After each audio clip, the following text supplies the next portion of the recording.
Hello friends, আমার ছোটো ছোটো বন্ধুরা দেখো, সার্চের এই প্রবলেমটা খুবই একটু ডিফারেন্ট টাইপ প্রবলেম। তো আমরা এটাকে ভাববো কেমন করে। প্রথম হচ্ছে আমাদের এই ভিডিও করার উদ্দেশ্য হচ্ছে সলিউশনও করিয়ে দেবো তোমাদের, কিন্তু ভাবাবো যে অ্যাকচুয়ালি কীভাবে ভাববে। দেখো, এই পোর্শনটা দেখে তোমাদের মাথায় অলরেডি কাজ হবে যে কোনো জায়গায় এটা ছিল, যোগ ভাগ প্রক্রিয়া লাগানোর পর এটা এসছে, বা কম্পোনেন্ট ও ডিপেন্ডেন্টে ইউজ করার পর এটা এসছে। সেম এটা মানে দেখে তোমাদের বুঝে নিতে হবে যে এই পোর্শনটা ছিল কোনো জায়গায়, তারপরে কম্পোনেন্ট ও ডিপেন্ডেন্ট বা যোগ ভাগ প্রক্রিয়া ইউজ করার পর এটা এসছে। বোঝা গেছে? তো সেম, তাহলে এটা পাবো কোথা থেকে? তার জন্য দেখো এখানে অলরেডি দেওয়া, দেখো √15 মানে 3 × 5 লেখা যায়, তার মানে চলে আসবে অলরেডি। তাহলে আমরা লিখে ফেলি। তাহলে গিভেন কন্ডিশন কি আছে দেখো, এখানে x সমান 2, নিউমিটারে আছে এটা 15। তাহলে 15 আমি আর লিখছি না, একবারে করে দিই। √5 × √3 বাই হচ্ছে, এটা লেখার দরকার নেই, জাস্ট বোঝানোর জন্য বলেছিলাম। আর এটা হচ্ছে √5 প্লাস হচ্ছে √3। এবার কি করে এলো সেটা লিখে দিলে আরেকটু ভালো, যে √15 সমান লেখা যায় √5 × √3। এটা হয় জানি, সার্চের প্রপার্টি √ab মানে √a × √b হয়। তো চলো, এরপরে আমি চাইছি এটা এখানে দুটো কেস লিখে ফেলো। তাহলে একটা কেস হচ্ছে x/√3 আনার চেষ্টা করবো এটাকে পাওয়ার জন্য, তাহলে এটাকে √3 আনলাম। তাহলে এখানে পড়ে আছে এটা, তাই তো? ব্যাস, যদি পড়ে থাকে তো দেখতে পাচ্ছি আমরা।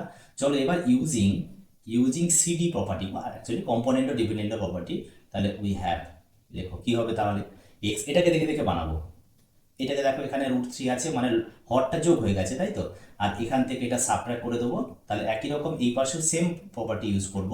তাহলে প্লাস √5 প্লাস √3 বাই হচ্ছে 2√5 মাইনাস √5 মাইনাস √3।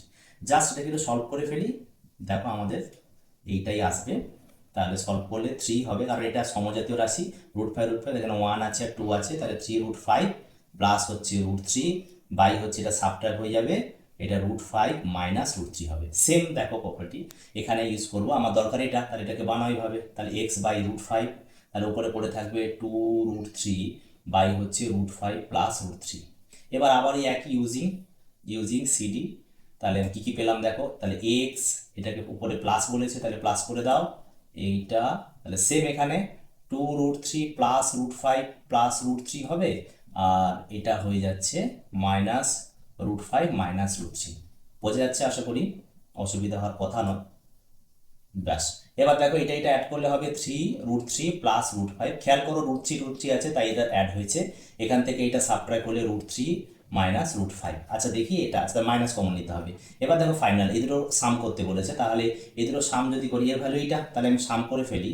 তাহলে এটা ফার্স্ট হবে, তাহলে এটা √5, 3√5 প্লাস হচ্ছে, এটাকে যদি আমি এ ধরে নিই মনে করো, তাহলে এ সমান হয়ে যাবে এইটা √3 বাই হচ্ছে √5 মাইনাস √3 প্লাস, এবার এটার মান এটা, তাহলে 3√3 প্লাস √5 বাই √3 √3 মাইনাস √5। ব্যাস, এবার দেখো হরটা যদি মাইনাস কমন নিই, তাহলে এটা নেগেটিভ হয়ে যাচ্ছে।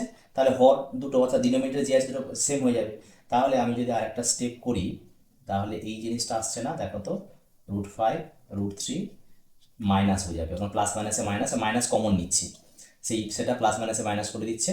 3√3 প্লাস √5 বাই এটা হচ্ছে √5 মাইনাস √3। এবার দেখো হর সেম হয়ে গেছে, এলসিএম করে ফেলবো। জাস্ট পাতি এখানে ধরো অ্যাডিশন হয়ে গেল, আর কিছু নেই এখানে। তাহলে 3√3 মাইনাস √5। দেখো এবার এটা থেকে সাবট্রাক্ট করলে 2 আসবে, 2√5 হবে। আর এটা থেকে সাবট্রাক্ট করলে মাইনাস 2√3 হবে, বাই হচ্ছে √5 মাইনাস √3। এবার দেখো উপর থেকে 2 কমন চলে যাবে, 2 কমন নিলে কি হবে দেখো, যে √5 মাইনাস √3 হচ্ছে, আর নিচে হচ্ছে দেখো √5 মাইনাস √3। তার মানে দেখো এটা কেটে গেল, ক্যান্সেল হয়ে গেল, 2 হয়ে যাবে আমাদের ফাইনাল অ্যান্সার। থ্যাংক ইউ, কেমন লাগলো জানিও।